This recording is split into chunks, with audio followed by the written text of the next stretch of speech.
What up, dude? And welcome to the Boss Up Ball Out podcast, your home for a gang debate about Detroit Lions news and rumors. It's your man, Curt Steele. Today, we look at how Jared Goff is a top 5 NFL quarterback despite being underrated and hated by some Lions fans.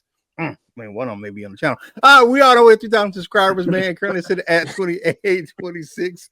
And we now have China memberships, man. Shout out to T-Bone Locks and my man Sean Bird, man, for being members of the channel. It's another way to help grow this content, man. So go ahead and check it out, man. Like the video, share the video, and comment on the video, man. All those things help us get this content out to more Detroit Lions fans like yourself, and it helps us with that YouTube algorithm. Y'all know how it gets down. Y'all know how I get. Hey, it's hump day, baby. And now it's time to bring in my co-host for today's show, man. Coming to the stage. Y'all know him, man. The ladies call him Chocolate Thunder up there in Yaktown, man. LL Cool Toys. What's going on, my dude?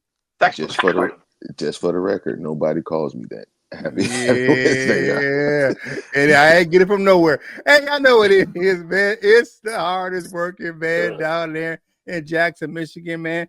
Cooking meals, man. Coaching kids, man. Running fades. It's the Wolverine. Who? Mama said, knock you out. It's the Wolverine. Coach Mike Jones. What's going on, Lion fan? Hey, if you're new to the channel, you don't know how our show works. We look at Detroit Lions news, headlines, and takes. If we agree, we say they are bossed up, hitting with that big blade dance. If we don't, we say it is balled on, and we give our reasons why we agree or disagree. No hot takes here, man. It's just our true thoughts and opinions. You're not gonna get that Stephen A. You're not gonna get, Lord knows we ain't getting no Jason Whitlock. Doggone, you ain't getting no Nick Wright. None of them cats, man. We'll keep it 100 right here on the Boss Up All Out podcast, man. And if you have a inkling that it ain't real, look at LL's face, man. Because if he don't agree, you're going to see it all on that brother's face all the time. Boy can't play poker to save his life. Hey, man. All right. Definitely, man. Thank you guys for tuning in today. And Coach Jones, you up first, man, because you was like, man, I'm just sick of hearing about this stuff, man. Yeah. He say, JG, believe it or not, don't even like it or not, JG is a top 5 QB in the NFL. All of this. Lean in. All right, so Coach Jones, you up first, brother. Let's go. First, I want to say, Curt, I like that hat. You need to go on and just send that to me and as a present. But man, you know what? And this is for people who still, like, I can't believe it, but you know, after that playoff game, people like, man, we got a Jared Goff and we got a, you know, and people talk bad about him, man, and you know what, players do have those bad games. I'm not gonna hold Jared Goff like he just don't have none, because he does have some, but his good heavily weighs the bad. So let me just get into a few numbers that I got from my boys over there, Crunch Time Sports, Jeff Fire, Freddie, and them.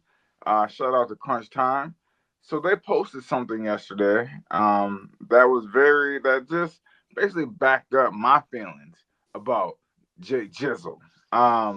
Since 2022, Jared Goff is number 1 in passing TDs with 96. Okay, 96. He almost got 100 passing touchdowns since 2022. I'm gonna keep going. Since 2022, Jared Goff is number 1 in passer yards with 13,642. Now, some of you may say passing TDs and passing yards is stats that those are fluff stats, a la Matt Stafford, right? Y'all, you know, you can really say that. And you can, you know, and you do have a point to a certain extent. But let's dig a little deeper into this. Since 2022, Jared Goff is 4th in completion percentage, and that's with a minimum of 30 games. He has 68.1% completion rate. Now, this last stat right here is arguably a stat, but it's only a stat when the QB loses. Now, when the QB has losses, then it becomes a stat. Well, he's only won this many games, but Jared Goff is the fourth. Has the fourth highest QB win rate. So he's won the fourth most amount of games, that's a team stat I know. But if the QB has lost the fourth most games, then it's gonna be stated like he can't win the game. So which one is it? Is it a QB stat? Is it valid? Is it not? Because he's number 4 since 2022 in the amount of wins for a team. So with that being said, if you're number 1 in passing yards, you're number 1 in passing TDs, you're number 4 in completion percentage, you're number 4 in QB wins, how in the hell are you not a top 5 QB? And why do I keep seeing Jared Goff like number 12 on the list, or sometimes it'd be number 8, number 9? All those stats right there say he is top 5. Top 5, dead or alive, and that's off of 1LP. So what y'all got to say? LL, I know you probably back there. You probably on your phone scrolling, and this can't be true. This can't be right. Look, all in the scroller decks. Look at his face. I'm gonna save him for because I know he got something. Because he has his opinion about JG. We all know he is our resident JG hater. But I'm gonna say I got 2 words for you. Jared Goff. I got my Jared Goff shirt on today. Thanks to the shout to LNU for providing that shirt for me. Yeah. I mean, you look at it, man. Your numbers are correct, man. Since 2022, passer rating of 102.7 since 22. Only 30. That's 30 and 96. He had 96 touchdowns. He got 31 interceptions. That's a ridiculous rate for touchdown to interception ratio. That's crazy. 90. That's almost 100 touchdowns, and that's way less than 50 interceptions. Over those 51 games since 2022. I mean, let's look at last year, right? Passing yards, man. 46-29, second in the league. I mean, getting it done. Touchdowns last season, 37, fourth in the league, like you said, man, Coach Jones. Interception, 99th in the league with 12.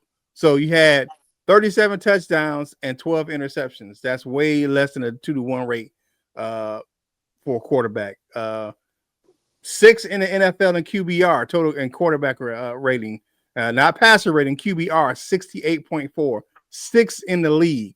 I mean, he's just getting better and better. Here's my thing.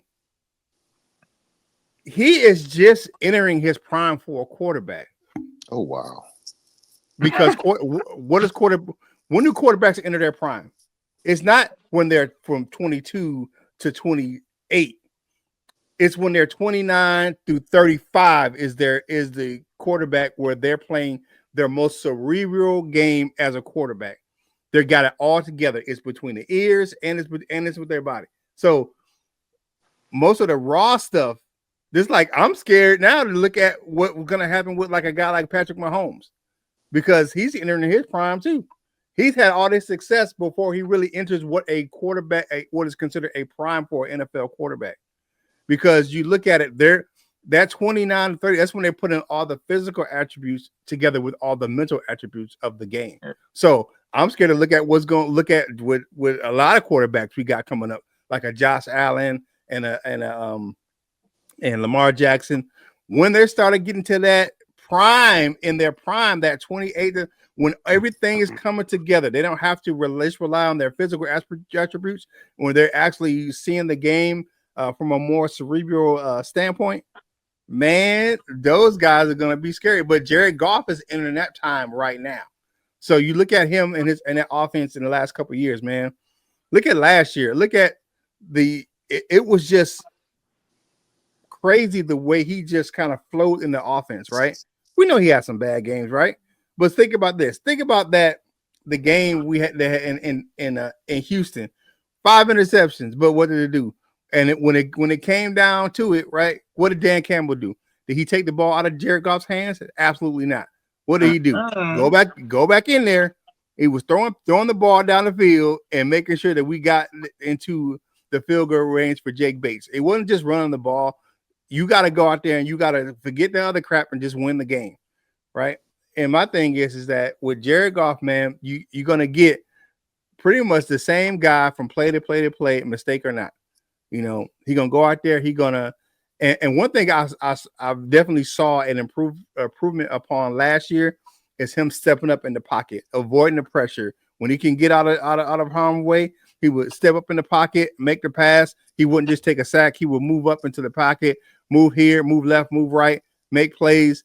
And that dude had a great season last year. I don't know what the hell people are seeing, but Jared Goff is the top 5 quarterback in the NFL. I have to agree, man. And I'm gonna give you my Jared Goff chant definitely Jared right here.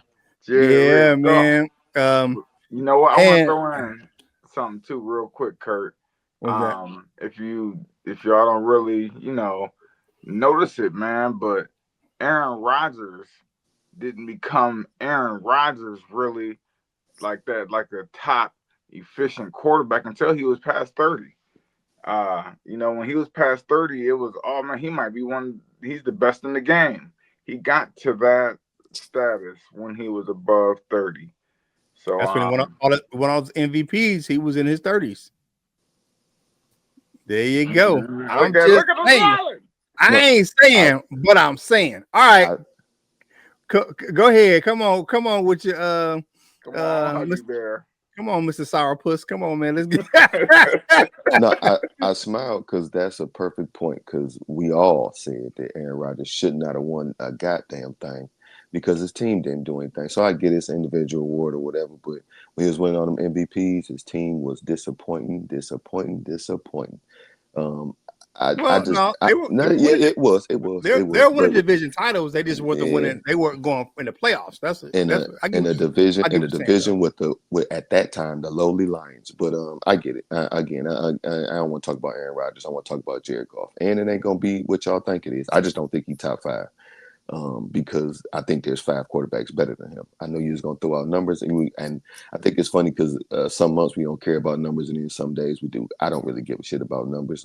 Jared Goff ain't a bad quarterback. I hope I don't make it seem that way. I hope I don't make it seem like he's the worst quarterback in the league. I always do. I hope I don't. I don't think I do, because I talk a lot of shit about Sam Darnold. So at least he's the worst. So at least he's the worst. We know that part, but I just don't think Jared Goff is a top 5. That's all. I can name 5. I believe we all can name 5 better than him. I probably can't name 6. I probably can't name 7. So there, if y'all want to, there's y'all, whatever it is. I probably can't name 6 or 7. If you want me to name the 5, I tried right now off the top of my head. Of course, Patrick Mahomes and Josh Allen, Lamar Jackson. I wouldn't say he's better than Matt Stafford nor Joe Burrow. That's 5 right off the top of my head. I don't think I can I'm not gonna say what's my man in Philly? I'm not gonna say him. But so yeah, I'll leave him at 6 right off the top of my head. So that's there's the argument. It ain't no wasn't my time to come here and throw all types of pellets on Jared Goff. I just don't think that he's top 5. I think he is a good quarterback. I think he's a really good quarterback for this team. Do I think that there's some things that he can improve on? Absolutely. But that's anybody. I'm not perfect. I can improve on a lot of things in my life as well. So that's all. This ain't a Jared Goff hate fest. I really hate that y'all say that I hate him, even though I profess that I hate him. But it's not hate. It's just it ain't the the hate. It's just anything. Oh well, he didn't. He threw the pass. It was this. It was it wasn't that kind of thing. Yeah, it's I speak when it's I feel like I speak like that when it's necessary. All that kind of stuff. And and I don't know what else to say, but that's it. I don't think he's top 5. I do think he's top 10 though. I don't think, or top 6. I think I gave him 6. So I don't really. What you clapping for? I've been saying the same thing. I'm saluting to you, LL. I want you to. I've been saying the same thing. It ain't no. I don't think I ever said anything beyond those things that I just said. No, I'm saluting to you, LL, because you didn't go off and just trash Jay Jizzle. You actually, you actually stood up for him a little bit, man. And and that just wasn't like for you. That was because I keep seeing these lists of the top quarterbacks in NFL, and Jared Goff is just always from like 8 to like 13 or something like that, Yeah, man. It's like, and I disagree with those because I don't. Some of them be having Kyler Murray and Dak Prescott and who I said. What's my man? I can't think of Man, they be Jalen having guys who Hurts. That's his name. they be having guys who never even take. They have rookies. Last year they had rookies that hadn't even taken a snap ahead of him. Like, I I'm right. like, seen, what is I that? seen, I seen one. If it wasn't this week, it was last week. They had Bo Nix ahead of him. So I don't. Absolutely not. Felix is not better than Derek Goff. So Absolutely not. and it might have, and Absolutely. I'm be honest, it might have been, and even then, I still think it's wrong. It might have been like a fantasy list or something like that. That's why when I seen, it, I'm like, dog, is this a fantasy list? Or it could Yeah. not have been just a football list, but yeah, Yeah. it's been a couple of those. Yeah, definitely, man. It's crazy. Hey, man, like the video, share the video, and comment on the video. All these things help us get this content to more Detroit Lions fans just like yourself, man. Y'all know the Boss Up Ball Out merch shop is now available, man. You can find a link in the description of this video of the homepage, man. You got the Wolverine collection in there. You got the Boss Up Ball Out collection there. Put the code Boss Up Ball Out 10 in at checkout. If you spend $45, you get 10% off of one item, man. Go check it out, man. It's another way to help us grow this channel and grow the content, man. So check it out, man. When we get them in, we'll rock some samples of all the gear on the show, man. All right. Now I saw this article yesterday morning. I was like, what? Now, y'all know it's my guy because I do like this dude. I like some of his articles. He used to be at Pride of Detroit. Now he's at A to Z Sports. And Mike Payton wrote an article, and the title was, "Is Brad Holmes feeling himself too much? And will that overconfidence hurts the Lions?"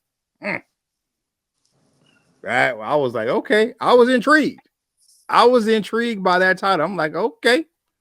So, in a nutshell, the article said the Detroit Lions under Brad Holmes has taken a different approach to building their team that really goes against the usual playbook. Even though they've been criticized for not drafting or signing an edge rusher, the defense actually performed better than expected. This is talking about last year until they got into the playoffs. We know about the injury history, right? Holmes believes in prioritizing talent over specific positional needs, right? Arguing that each offseason brings new challenges. Rather than just reacting to what they need at the moment, the Lions focus on finding players with talent, a strong work ethic, and a desire to improve. This approach has worked well for them, allowing them to take some smart risk in the draft without chasing immediate needs. Overall, the emphasis on a long-term game plan instead of making quick decisions. So some fans, now I've seen this, and I've seen this in the chat of another show, say that Holmes is feeling himself, and that's due to how he talks to some of the media after, about the draft and about personnel decisions the team makes, and some question, right? And to Peyton's credit, he says he finishes the article to say he answered the question. No, I don't feel like he's feeling himself too much. I think teams should adopt his approach. Go get players you love and feel the best about, and not the position that you need, because the need is always going to keep changing and you will never be able to get ahead of it. I can't agree with that. I agree with that at all, because I have to agree. The proof is in the pudding, right? You got 3 straight winning seasons, back-to-back division titles, man. Holmes has built a winner in Detroit, man. I don't see that slowing down anytime soon. And then, contrary to popular belief, and I said this the other day, man, Brad Holmes does not make personnel decisions on his own. That's the draft or even like free agency, right? It's a collaborative effort between Brad Holmes and Dan Campbell. And, he looks at, he talks to Ray Agnew on the pro personnel side. And then the draft is even a bigger collaboration, right? So you look at it, right? That is the collaboration between Holmes, his scouting department, coaching staff, Dan Campbell, all those guys are in the room. You look at our draft room, man. You look at how they interact with each other during the draft, right? And you see those little clips, man. That's not just Brad Holmes. That's the collaborative effort of everyone in that room. Now, I know that, but here's the deal. Brad Holmes is the face of the personnel moves, right? Because he's the GM. But it's clearly a team effort. He just takes all the heat because His is the final name when they actually make the choices, right? Because they see just Brad Holmes. He does the press conferences, all those things, right? But he doesn't make those decisions by himself. He is not Bob Quinn. like he is Brad Holmes. The team is structured different. The team is structured with checks and balances, and him and MCDC go in the room. They, especially like for free agents, they have a decision to make. They talk it out. Brad Holmes is not out there just by himself. He's not just out there winging it. He's not just out there saying, "I'm gonna take this guy. I'm gonna take that guy." Right? And when you listen to him talk, he always says "we." He says, "You guys priority over that. We didn't say that was a need for us. You guys said it." He didn't say, "I didn't think it was a good move." He says, "We." I'm not going to take any. We're not going to select any player that's not a team fit. Just because a person can do that one place doesn't mean they're going to come and do it here. You already know, man, that the Lions have the thing that they're going to fit scheme, and the culture is a fit, and what he gets the input from his coaches, right? You think that he or the coaches and the scouts. So you don't think that Brad Holmes is looking at these candidates, right, or these prospects and saying, okay, guys, what do you think about this? The team is not just built that way. They're not built that way anymore. It's a collaborative effort. Just Brad Holmes takes the heat for because he's the GM. So I put this question to you guys, man. I'm gonna bring you in first, LL. Is Brad Holmes just feeling himself, or is it something other than that? I'm gonna say it's something other than that, and I don't want to say racism, but I'm gonna just say I don't know what it is. We've been hearing that word tossed around a lot with Shedeur Sanders, and why his story, whatever it is, his fall in the draft. I don't really know what the real cause was, but it's just as far as playing football, we know it wasn't football. It could not have been football. And then you hear stories of, oh, he bombed his interview. Okay, that's legit. You probably should be better in your interviews if that's true. But a lot of stuff was his arrogance, it's his attitude, it's his this, it's his that, it's his this, it's his that. It's just all this other stuff. But y'all like that, right? You know what I'm saying? Y'all do like that. Y'all can't say that it was because he had parties scheduled every day. He had a draft day party, all this other stuff. When the quarterback that the Giants traded up to get, was at a draft party and had a new slick hairdo and sunglasses and jacket, and everybody else around him was jumping around and acting, having as much fun as he was. So I think that arrogant word is replacing some other words for some people. So I know I just used Shedeur Sanders as an example, but let's just go back to Brad Holmes. They just keep saying, "Oh, is he this? Is he that? Is he being arrogant?" And I guess it's because after the draft, or was it right before the draft? He basically was saying, I don't want to put the words in his mouth, but my interpretation of is why y'all keep questioning me, kind of, let me do this kind of thing. And I believe that's valid on a lot of different reasons. I'm not saying he should not be questioned because I question him, and I'm not one of those, like I said, who just buy.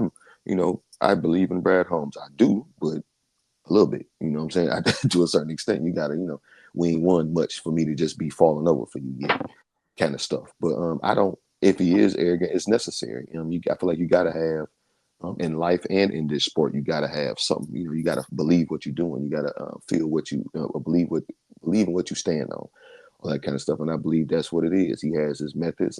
It hasn't necessarily let us down yet. And however you look at it, we could have improved in some situations, possibly, but it didn't let us down yet.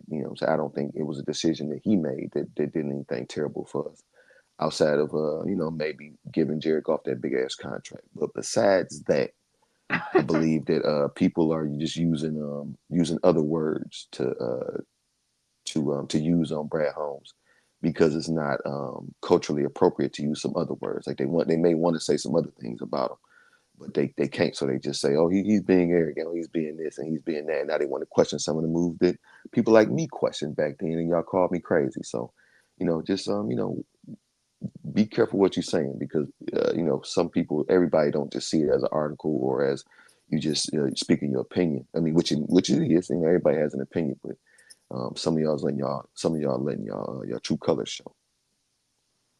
Okay. All right. What you got, Coach Jones? is Brad Holmes feeling himself? That's a balled on topic for me. Because Brad Holmes is one of those GMs who gets in front of the camera. Not all GMs get in front of that microphone and has press conferences as often as Brad Holmes does. So, and Brad Holmes will come out and tell you, this is why I'm doing this. This is why I'm doing that. If we would have had that back in the day, from Lions GMs, we would have been like, what were you thinking? When you drafted such and such, and when you drafted such and such, and who is he? You know what I'm saying? So, Brad Holmes, he has a heat. It's not just him because he also has John Dorsey back there helping him make decisions, and Ragnu, as you stated. So, and all the scouts. So it's a team thing, man. And now we will always have like little uh kind of comments or criticism, towards certain moves, and we're not going to understand every player personnel move and every person drafted, but at the end of the day, the proof is in the pudding. Okay, 13-1, 9-8, 12-5, 15-2, back-to-back division titles, a number one seed, in the playoffs. Like, we can't question it that much. Is he feeling himself? Because at the end of the day, he's done more than anybody else more than any other GM has done in a 4-year period of time. He's done, you know, yeah. So I can't say he's feeling himself because we feeling him. You know what I'm saying? Like, Lions fans, we didn't raise up out of this mediocrity, and we now are like pumping our chests. Are like, we own this. We own the NFC. We own the North. We wasn't saying that a couple years ago. Mm-hmm. So yeah, definitely. And shout out to, because I'm not one of the guy who what they say, throw rocks and hide your hands. Like, and it's a guy that, he's been a fan of our show. We've known him for years, man. And I saw it over on Lions Talk Live, man. My man Dr. Detroit was saying, well, Brad Holmes gaslighting fans about the way he's talking about the way that the line boy his draft. And I'm like, what the hell are you talking about? How's he gaslighting? He is telling you exactly what the team viewed in the draft and how they approached the draft. To say that Brad Holmes is gaslighting anyone was just wrong. I don't agree with that statement at all. He answered the question. And when I looked at this draft class, right, I said that people say, oh, we need to get this guy. We need to get that guy. I'm like, that guy doesn't fit the Lions scheme, and he doesn't fit the culture. Like, and he's talked about having like all the reports and all the tape and everything and the medical and all these things that the GMs look at, not just what the draft people look at. You know what I'm saying? Because the teams have different information, more information than us as fans, and some of these draft experts, these draft gurus, they have more information than these guys have, because they're getting information from the colleges. They're doing their deep dives on these people. They have an investigative scouts, and they have local scouts and regional scouts in these areas where these guys are playing, and they're looking at these players differently than us, on the outside that's not involved in these organizations. Look at how many players just fell in the draft this year that people thought they were going to be in the first round, things of that nature, right? So this, because we have our grades based on this, like, whatever this mock drafts or whatever, we have our grades, but that doesn't mean the teams have the same grades on them. So, I mean, you look at where we had graded, let's look at Kenneth Grant. Look at where we graded him. We thought he was going to be available at 28. That dude was in the top 10. Like, just look at it. There's a difference, right? So, I'll take Brad Holmes at his word, and he's never given me a reason to not take him at his word. You know what I'm saying? Like, you get what I'm saying? Like, and he's been up front. And he's like, you guys, and he was talking to the media, And a lot of our guys who have their own mock drafts and was like, you guys did have that priority. We didn't say that. Like, you guys are saying this, and this is what we see. You guys don't see what we see. So it is what it is, man. Hey, I don't think he's feeling himself at all. I think he's a good GM. He's probably one of the best. He's going to go down one of the best in history in Detroit. But I like the way he approaches it, and it's a collaborative effort. He doesn't do things by himself, man, and he collaborates with his staff and with the coach and with MCDC, and he's proven what.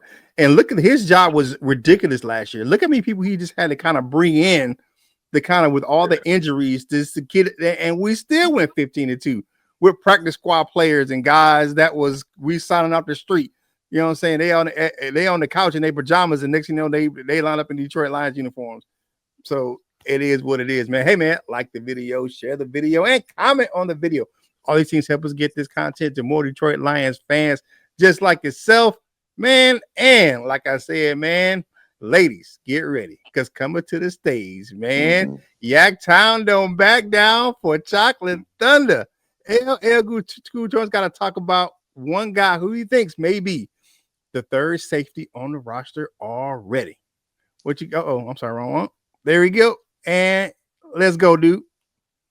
And this is another Brad Holmes draft pick, by the way. And just another additional note on that. Some of y'all sound like, I ain't gonna say, well, yeah, just some of these people that be out here, so a person might be like, oh, can you, you like me, you got to be able to pay for this and pay for that. And they're like, nah, I ain't paying for none of that. And then they're like, oh, you broke. So since Brad Holmes won't do what y'all want him to do, it's he this, he that, he ain't drafting he ain't draft who I want him to draft, so he don't know what he doing. I think all of y'all is dumb. But Sione Vaki is who I'm about to talk about. And then my question is was our third safety on the roster this whole time? And I was inspired by this by the same guy who you just referenced, Mike Payton, over there at A to Z Sports. He had wrote an article, and the headline was we'll probably never see Sione Vaki play the position that he was good at in Utah. And probably, maybe not, but so far he has been really good on special teams. He hadn't really had that many opportunities as far as in the offense.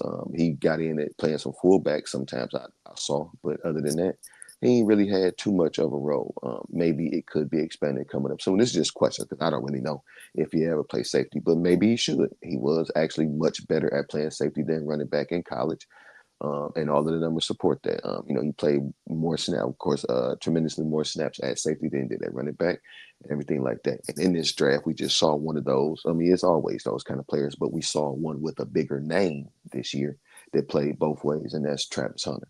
Not saying that he'll be Travis Hunter, but for lack of a better term, and because he's on our team, maybe he could be that for us. He could definitely play all three phases of the game. He's already, entrenched in our special teams. He could definitely do a little bit more on offense if they'll let him. You know what I'm saying? Because he's shown in the preseason stuff like that. He's shown he can do some stuff. And then again on defense, he was a one of those thumpers. He played pretty well. He wasn't terrible in coverage and things like that. So you might could put him in the box and let Kirby and Brian Branch do their thing. On the wild side, as I'll say right now. But So is just to keep it short. Was our third safety on the roster this whole time, and should Sione Vaki get more time at safety? You ready? You ready, Coach Jones? Yep. Absolutely not. Mm-hmm. And it's not because I don't believe in Sione Vaki. Don't get me twisted on that, man. With Vaki, man, I don't think the Lions just view him as a rotational safety in Detroit, man. He's never practiced on the defense. Right. Like I've never seen a video of him like playing with, like, practicing with the DBs, man. It's always with the running backs, man. So I still think they view him as a running back 4. I think where they can get the most out of him at the NFL level. And I think they just view him as that and the special teamers. I think, can he play safety? Absolutely. I think the drafting of Dan Jackson, I think his name is, the safety out of Georgia, proves that they're not really looking for him. And you have Lauren Strickland still in the mix, man. Can he play safety? Yes, but I think it's that break in case of extreme emergency. If we see Sione Vaki in the defensive backfield in Detroit, I just think that they don't view him as that in his role in for the Lions. What you got, Coach Jones? You know what? There was a guy who played fullback and linebacker for the Lions, like I think in 2022. I can't remember his name, man. He actually became the fullback. I can't remember his name. So if y'all remember his name, man, let me know in the comment section what his name was. Man. Keep talking. I'll tell you who it is. But you know what? You know what? Brad Holmes, when Brad Holmes drafted him, Brad Holmes said he wanted to get good football players. And you know what? That's a guy who he may be drafted as a running back or a fullback or whatever, but I think his positional versatility, which the Lions are very big on, may come into play at some point in time. Now, I know that might not be their plan to put him at safety, but in a cram, like as we seen, we had a slew of injuries last year. If something like that ever happened to the defensive backfield, Baki might be an answer to that. So I wouldn't necessarily rule it out, but I know that's not in the plans for Detroit Lions. But then again, he was better at safety in college than he was at running back. So that might be something that might be like, look around the room like, come here for a second. You know what I'm saying? So I give you like a half ball, like I give you kind of a ball stuff, because that it is a possibility. So yeah. The boss guy's name is Jason Kabenda, who was the linebacker who turned fullback. No, it was not trying to say nothing, but he was white. I know. That's what I was going. I know who you talk. I can't think of his name. I know exactly. I think it's number 44. I think it was number 44. 44 is Malcolm Rodriguez, I believe, right? No, but it was in 2022 though. Man, I can't think of his name, man. Kabenda was a linebacker who switched to fullback. Yeah, so, yes, he was. Yes, he was. Man, I don't know. And Kabenda was on the Lions in 2022. I'm just saying.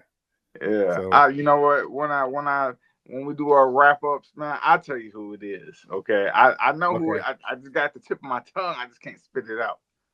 Yeah, man. Hey, man, like the video, share the video, and comment on the video. All these help us get this content to more Detroit Lions fans like yourself. Hey, y'all know that we're sponsored by Dubby Energy Drink, man. So, hey, man, let's put this down. Hey, it's going to help you fuel your day, man. Make sure you check it out, man. Links in the description. Put Boss Out, Ball Out, Pod in the description to get 10% off your order, man. All natural ingredients, man. They got some amino acids, man, some vitamins for brain function. So make sure you check out, man. And we know we got that blue Irish strike here on this channel because this Honolulu blue, and it's blue tropical punch flavor. So make sure you check out it in the description. The links in the description. Get yourself some Dubby, man. Hey, take on your day with Dubby.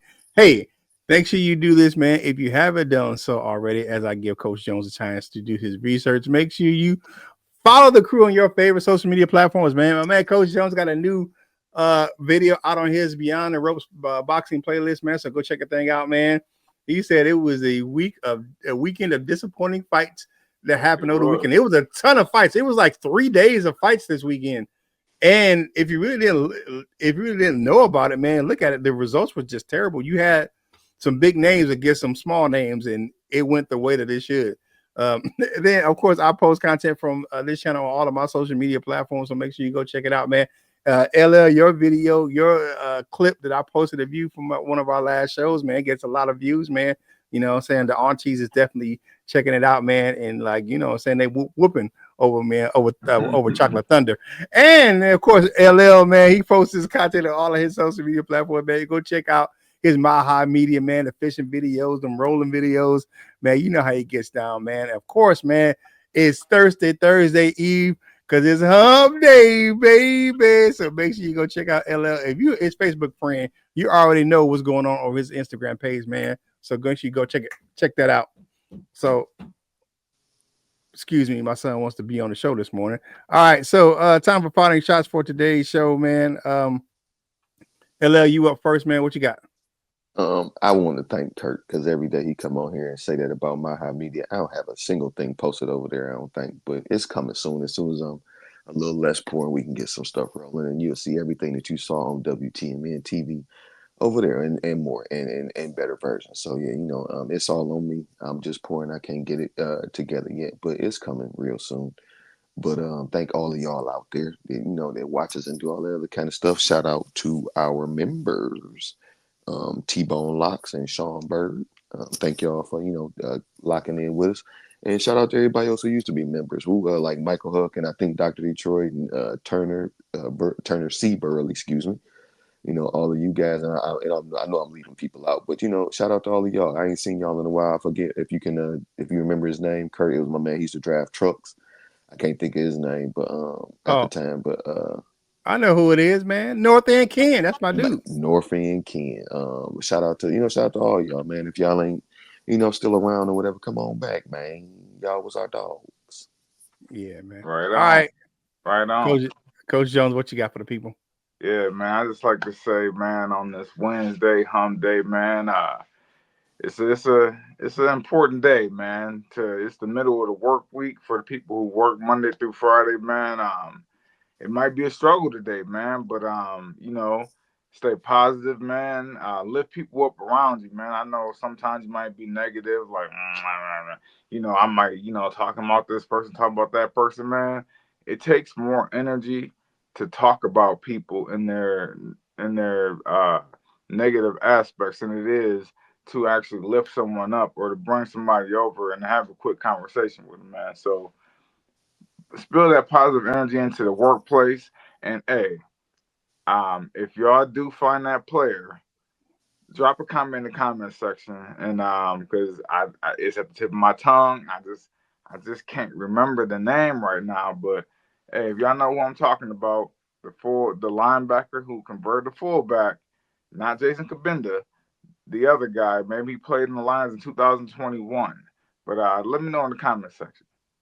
There's a saying, Coach Mike, that they say, I think it came from a movie at some point, and it said, if you don't have nothing nice to say, just don't say nothing at all. So, Right. Yeah, definitely. Hey, and I told you guys I had a special announcement, man. We'll go ahead and go ahead and do it today. You can add Professor to Curt Steele's name, Professor Curt. I have taken an adjunct position at UMGC, University of Maryland Gover campus, man. I'll be starting teaching probably I will definitely be in the fall, but maybe even sooner. But yeah, I will take the position as an adjunct professor, which is a part-time. So I'll be teaching some courses over there. So it makes you if if you enrolled over there, you see my name on your syllabus, don't be surprised, man. You know what I'm saying? Because your man Curt is trying to do some big things, man, and definitely being part of the staff, man. And they welcome me with the open arms over there at UMGC, man. So we'll be starting some teaching some courses here in the fall, man. Maybe even in a few weeks. So we'll see if everything lines up, man. But for everyone over there at LinkedIn that gave me the shots out the other day, man, I appreciate it, man. Hey, it's Wednesday, hump day, man. I know it's kind of hard to get through sometimes because you're in the middle of the week and that grind can get tough. You be like, man, I just can't stand this dude. But hey, if you're having a good day at work, man, please spread that joy, because you never know, a small kind word can change someone's outlook on the day or even their life sometimes, because you never know what you can bring with happiness and joy and spreading that to others, man. If you're not having a good day, please don't sit on with else's joy, man. And whatever you're doing in life, you guys stop, boss up. ball out, and be the best version of you that you can be. For my fellas, LL Cool Tones and Coach Mike Jones, this is Curt Steele, and we will holla at you real soon.